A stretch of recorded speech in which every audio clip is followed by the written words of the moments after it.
3 December મંગળવારના રોજ રાજપાડી બિરસા મુંડા ચોકથી ઝઘડિયા સુધીની અમે જે પદયાત્રા યોજી હતી ત્યારે રાજપાડી પોલીસ ઇન્સ્પેક્ટર સુખમ ગોહિલ દ્વારા પોતે અરજદાર બનીને અમારી સામે મારા સહિત 13 લોકો પર ગુનો દાખલ કર્યો છે। ત્યારે અમે પોલીસ વિભાગને કહેવા માંગીએ છીએ એ પદયાત્રા માટે 30 નવેમ્બરના રોજ અમે કલેક્ટર અને એસપીને જાણ કરી હતી અને પ્રાંત અધિકારીને પણ અમે પરવાનગી માંગી હતી। કોઈ પણ જાતના ચૂંટણી કે જાહેરનામા ન હોવા છતાં પોલીસ અધિકારીઓના નકારાત્મક અભિપ્રાયોના લીધે અમને પરવાનગી આપવામાં ન આવી હતી।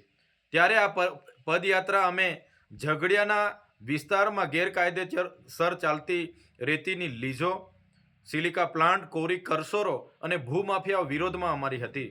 સારા રોડ રસ્તા બનાવવાની માંગ, આ વિસ્તારમાં યુવાનોને રોજગારી આપવાની માંગ અને જીએમડીસીમાંથી દૂષિત પાણી જે નીકળે છે, જમીન સંપાદનો જે ગેરકાયદેસર થાય છે એના વિરોધમાં અમારી પદયાત્રા હતી। આ પદયાત્રા દરમિયાન અમે કોઈ પણ ખાનગી, સરકારી કે કોઈ પણ વ્યક્તિને અમે હેરાન કે પરેશાન નથી કર્યા કે નથી અમે કોઈ જગ્યાએ ટ્રાફિકને અડચણરૂપ બન્યા।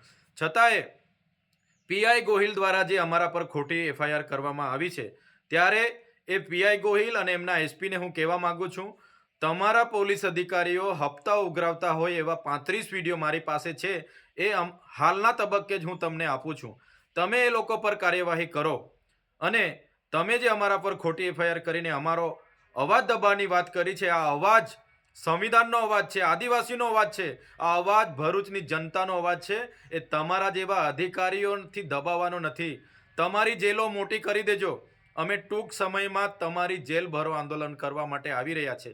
આજે પણ ત્યાં એક મહિલાને ટ્રકે કચડી નાખી છે, ત્યારે અઠવાડિયામાં 2 થી 3 યુવાનોને આવી રીતના કચડી નાખવામાં આવે છે। એની જવાબદારી કેમ પોલીસ અધિકારીઓ નથી લેતા? એની એફઆઈઆર કેમ નથી ફાડતા?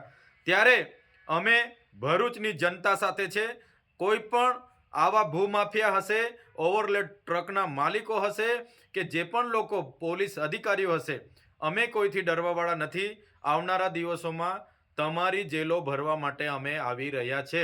જેલોની સંખ્યા અને સાઇઝ તમે વધાવી દેજો।